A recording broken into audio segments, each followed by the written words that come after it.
Hello and welcome to Leave the Feed 30 Days of Disconnect. Today is day 28, winding down, but time to gear up.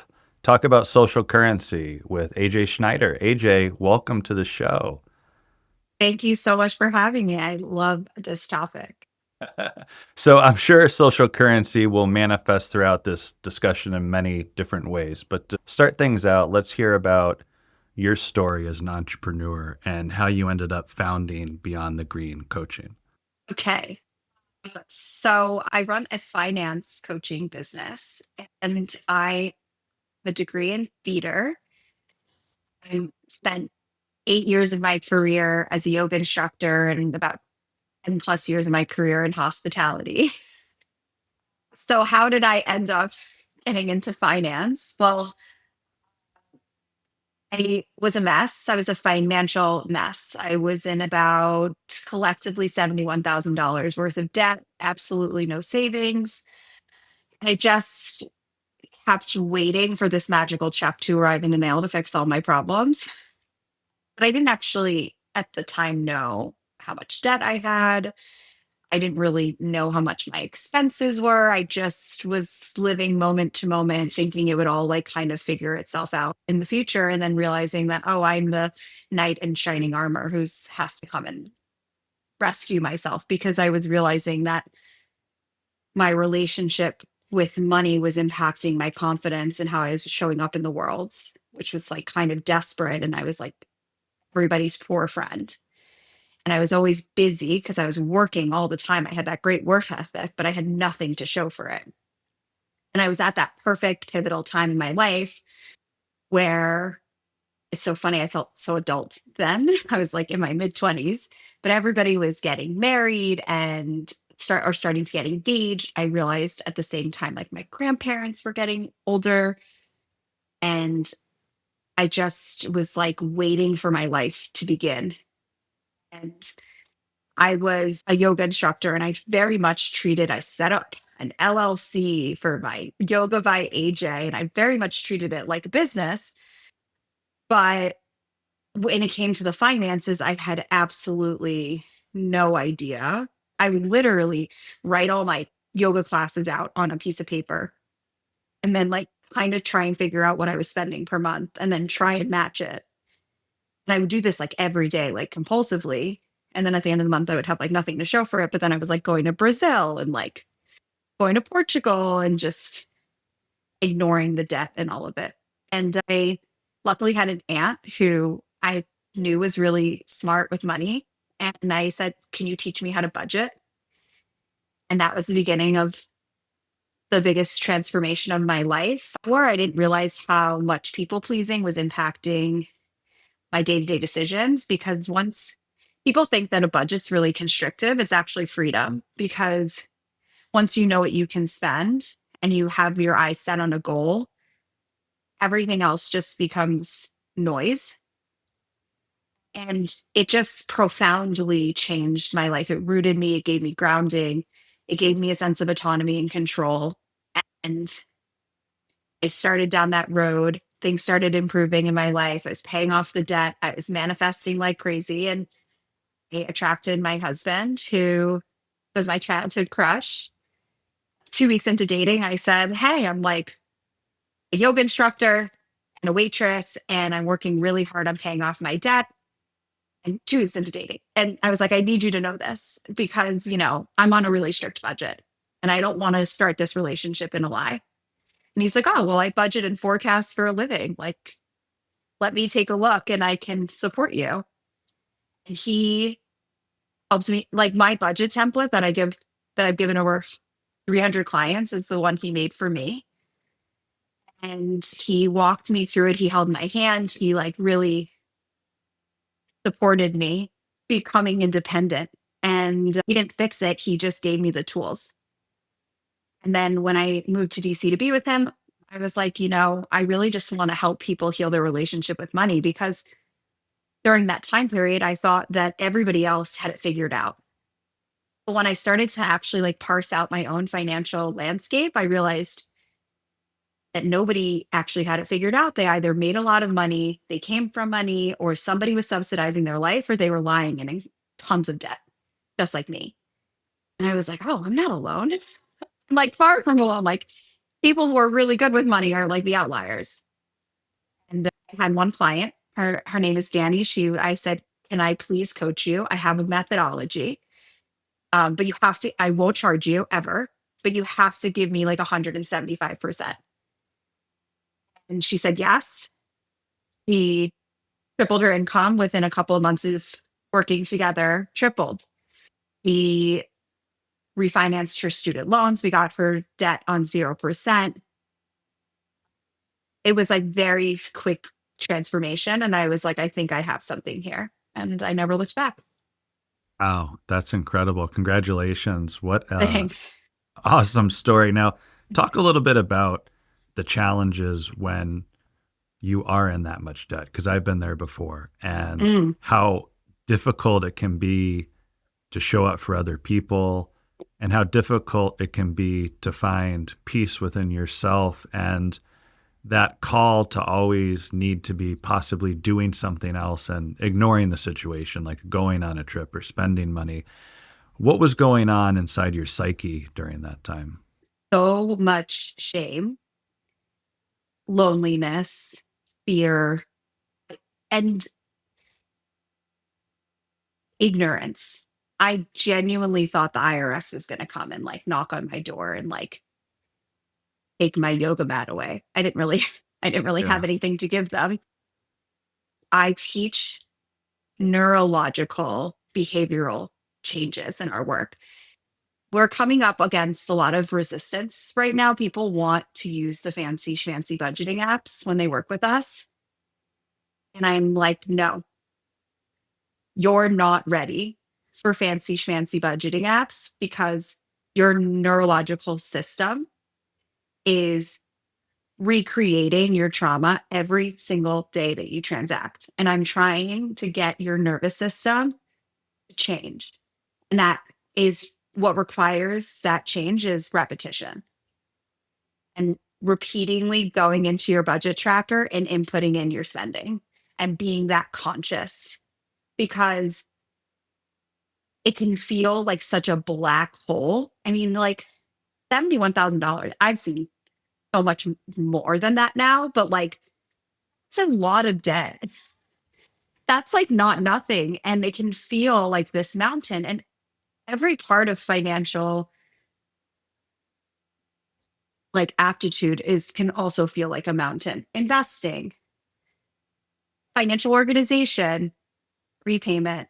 And if you're in a survival mode state, which the majority of people are who are in debt and feel bad about it, then you can't make cognitive long-term financial decisions. And be able to sit back and think about your life and your finances 5, 10, 15, 20 years out comes from having a like regulated nervous system and not being afraid. But if you're in debt and you have all of these ideas that debt is bad, that you're a failure for having it, that it's keeping you back, like whatever those beliefs are, then you're always going to feel like held back by your debt and then you can't move forward and think about the future. And that's basically how I felt. I was just in this chronic cycle of like really delusional money mindsets. Like, oh, if I have $5,000 in the bank account, then be able to pay off my debt. Like someone recently said to me, oh, I have $140,000 worth of debt. I could pay that off by the end of the year. It was like October. It's like you just, you kind of run on an illusion because the illusion is that there's someone behind you or something behind you, like chasing you. You're in true survival mode. And until you can tap out of that and get into a place of grounding and like, I'm safe, then it's very hard to get out of the debt cycle. Yeah, I totally feel you with the whole fight or flight feeling like something's always chasing you, and it's just looming like a darkness behind you, and you're just hoping it doesn't cloud over you and pour at any moment. Yeah. Now, let's go back into the financial discussion in a minute. Want to talk about social media and mental health and your Mm. experience, because social media for many people is a highlight reel, and we're always chasing what other people are doing, and we want to make sure that we're living a highlight reel, and that costs a lot of Yeah. money to create that. Want to know what role social media impacted you looking back on your experience and what you went through? When I was a yoga instructor, it was really harmful. I just kept comparing myself in the yoga industry, which I love. I love this, like that topic. I mean, the 1% is really the 1%. Like 1% of people make a full time living off of yoga, and 99% supplement with either somebody else paying for their lifestyle or they have another job. And that really harmed me. I think it really held me back from really pushing my career because I just kept feeling like I needed to look like something that I wasn't because I was struggling and my life was not very pretty when I was a yoga instructor. I was really lucky. I didn't know that there were any other financial professionals out there except for Susie Orman and Dave Ramsey when I started. I was really naive. And also the book, like You're a Badass at Making Money. I just like didn't know. I didn't know. So I and someone actually managed my business Facebook for, I mean, Instagram for a little bit. So I just kind of had no idea there were other people. And that kind of was really nice. That was like a really safe space for me because I just kind of was like, I'm doing my own thing and blah, blah, blah. Like nobody's competitors. And then when I found out that there were so many people in my industry, it was that it's hard. It's hard not to compare. It's really frustrating. I can't say that it's helped my mental health in any way because I see people and I've even spoken to people and I'm like, you don't do like eighth of what I do with clients, and you're killing it on social media. Or like, I think what you're sharing is garbage. And it's like, but they're consistent and they're showing up, and like, it makes you feel like you're not doing something or you're not enough, or like, it's just, it weighs a lot. And then I'm also like, personally, AJ, like addicted. Like, why can't I just go to the bathroom without my phone? And I'm not absorbing anything. I'm just like, watching someone be like, this, hey, I'm 6 hours postpartum. I'm like, you're six, why are you posting? You just had a baby. What's happening? It's like, and then I go into a rabbit hole and then I'm like, well, I'm looking at this. Like, what's wrong with me? So yeah, whenever I do my values chart, it's always in the area that's what's depleting me. It's social media. Yeah, it is a challenge, and it is a place where everyone's trying to mint social currency. And yes, it's a place to be vulnerable, but people have relinquished their privacy. And the more that you can show behind the scenes, the more social currency that you get, the more potential followers, brand deals, etc. And all of a sudden, the world around us can start to feel a little bit empty. We talked to creators on the last, 20 something episodes on this show, and their worth is tied to numbers and metrics, and Mm. they're just seeking more of that, and they're getting really depressed when they see these ebbs and flows happen within their own follower count. So when it does come to like our net worth, how we show up in this world, and also like what's in our bank, like what is your advice to finding that safe place for ourselves to flourish, not just as an individual, but also with the people in the world around us and like our loved ones and people at home?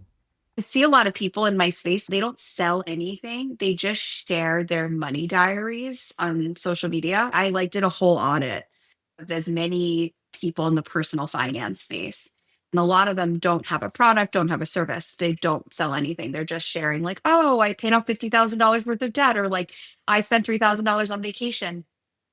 I don't feel that it's necessary that I share anything about my finances other than I was in a lot of debt. I'm not in debt anymore. I have surmounted a lot more wealth. And I'm happy to give details and specificity, but it doesn't matter because $50,000 to me is very different than $50,000 to you is $50,000 to somebody else. And I think that that part of social media of like trying to latch on to a number, a metric, like, oh, get this many followers, have this much money in the bank is so really irrelevant because it does not matter. Like $50,000 to a 26-year-old is very different than $50,000 to a 67-year-old. And there's no like context because it's all personal. And so I think that's a really big problem with social media. I find it very off putting because, again, it tries to simplify something that's not simple. There's nothing simple about money. It wouldn't be like the biggest wound in our society if it was. Like it's the number one cause of divorce. It's why families, besides political reasons, why families sever ties, like why every movie is about someone being rich and someone being poor. It's like such a relevant part. And so when I think about my life, I don't think about what's in my bank account. I don't check my stocks every day. I look at my relationships, my incredible family that I've built, where like there's a universe where that family doesn't exist because I couldn't get my shit together and be the confident, strong, capable person that I am to attract the love of my life. I think about my friendships. I mean, my friends and I have been best friends. My camp friends, 25 years. My best friends since I was two.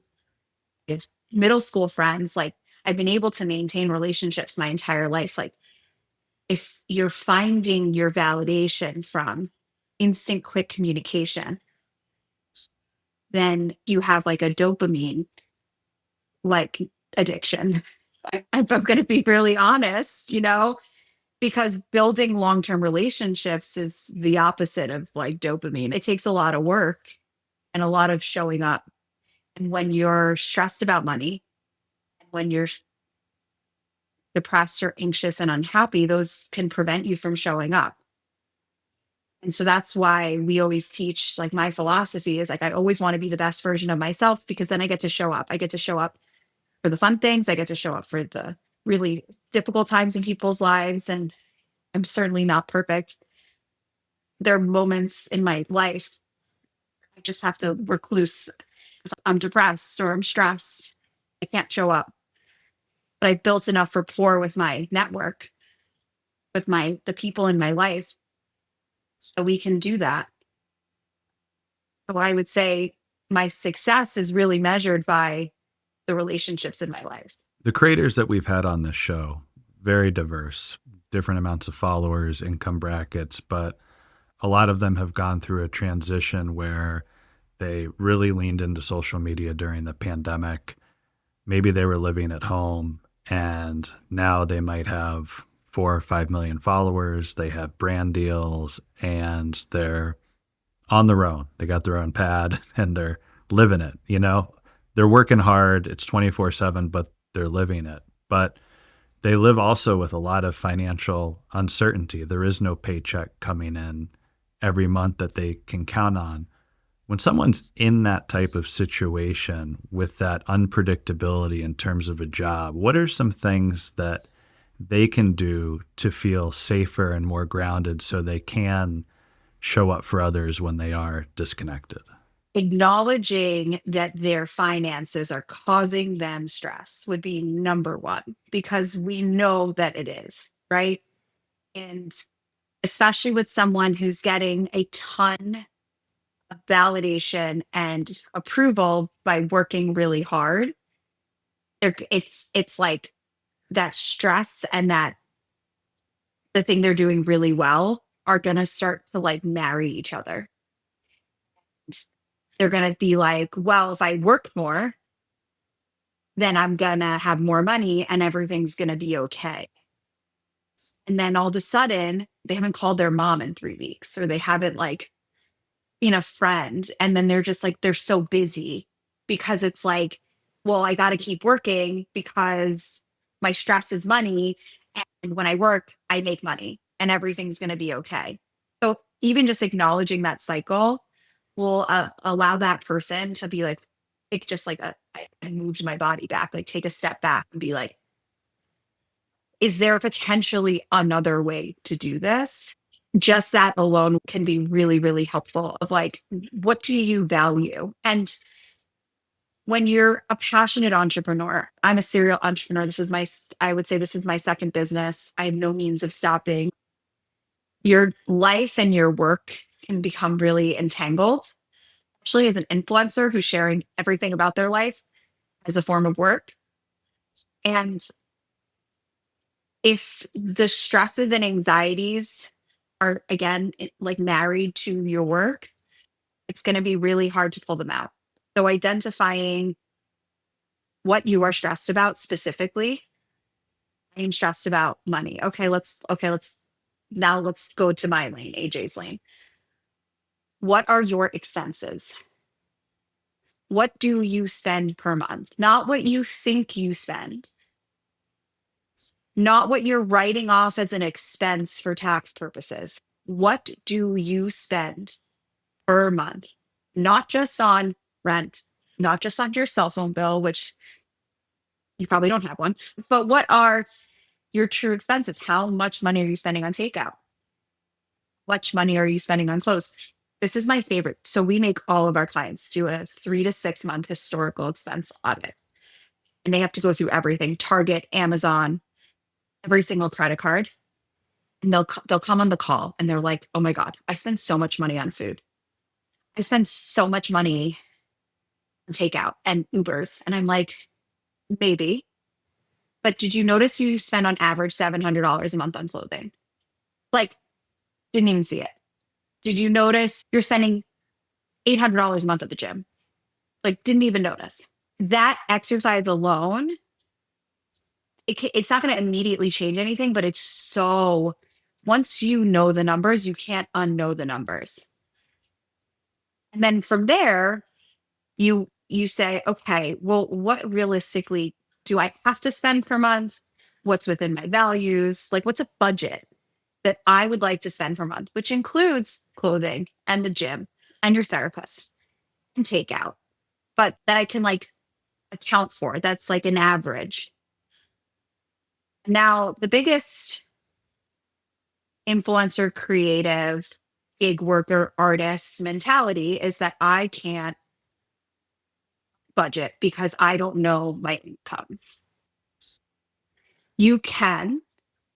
It's not perfect, but you 100% can make assumptions on what money is coming in based off of your current brand deals, your current partnerships. You can absolutely start to map out, well, I have this brand partnership. I'm going to get paid for it in March. Great. Let's put it in the March budget. Okay. I can anticipate I have this gig with this toothpaste brand and they pay me $500 a month. Great. That's reoccurring monthly income. We can put that in the budget. I have an affiliate partnership. I make on average $1,100 a month from that. Great. Let's put it in the budget. And now all of a sudden they're like, I can't predict anything. It's like, well, we actually just predicted $2,000 a month. Is there anything else we can predict? We build it that way. And then we're like, okay, well, how much more do we need? And then we keep moving the needle and being like, okay, well, if we need $3,000 more, what are ways that you make $3,000 more? Well, I can do a partnership. I can do this. Okay, so your goal for the month is to get one partnership. Your goal for the month is to try and find 2 recurring revenue streams. And we break it up so that it doesn't feel so much like a mountain. And we create some type of financial stability. Even if it's less than what you need, at least it gives you a benchmark of where you're going. That's incredible advice. And it made me feel better. And I'm not even in financial problems right now. But I think for a creator that's living in this uncertainty, that's so helpful because sometimes it feels like this doesn't pertain to me. No one understands what I'm going through. My world's different. And the fact that you can put a plan together and you can find that peace and be available then to be around the world more and more open and more free from the darkness of financial ruin, which chases a lot of people. You're not alone if you're facing it out there. Yeah. Now, there's folks right now that are listening that are going through a 30-day disconnection challenge. There's others that are just looking for insights on how do I be a better creator? How do I have a healthier relationship with social media? What's your advice for anyone that's struggling to find balance in the digital universe? Identify what helps you disconnect and do more of it. Not things that you wish you were doing. Like, I wish I was reading more books. I'm not in a season right now where like putting another thing on my plate is going to help me, but I'm really good at working out right now. And I can go do that for 30 minutes and not be on my phone. And why I love money as a vehicle for transformation is because we transact multiple times a day, even like unconsciously, automatic payments, subscriptions. And so you have like multiple checkpoints throughout the day to change your reaction to spending, which could be like, I feel safe, I can afford this. And so like stacking some of that intention behind the things that you're already doing that are taking you away from your phone and reinforcing them with the mindset of like, maybe I'll do an extra 15 minutes because that's 15 minutes not on my phone. Or like maybe between the gym to the kitchen, because I work out at home, like I don't have my phone. Just like really, really small things. Just being conscious of like, can I like already stack a good habit on something I'm already doing versus adding something to my plate that I'm not doing that would feel like a heavy lift for me right now, even though I know it in the long run, I would be so much happier if I was reading. And I do think like being with people in the real world, like I don't want to be the person on my phone when I'm interacting with other humans. And I hate that person who's on their phone. Like, you're not that important. And so, if you can just spend more time with the people you love who really fill up your cup, then you're going to find you're on social media less. Also, I love this. I started doing this during COVID. Even if they've never done anything to you or you have no reason to not like them, if you're following someone and you don't like them and they make you feel bad about yourself, unfollow them. Like, it's not personal, but it's like, I don't know, there's something about them that triggers you and makes you feel bad. Like, get rid of them. Like, only follow people that you like are cheering on, that you're like, you're awesome. You're so good. I had to do it. Like, there's some financial influencers where I just like, they made me feel bad about myself. And I was like, I don't have to follow them. And there's other financial influencers who I'm like, you're amazing. Keep going. You're awesome. Like, I love what you're sharing. I'm going to share your stuff. And so I follow them and it creates this positive feedback loop for me. I love it. I love it. Thank you so much. Great advice. I hope for all the creators that are listening out there that they got some valuable nuggets. And please reach out to AJ if you're in need of help. Thanks again. You've been such an awesome guest. Thanks, James. This is such a pleasure. And thank you so much for joining in. Don't be afraid to disconnect and have an epic day.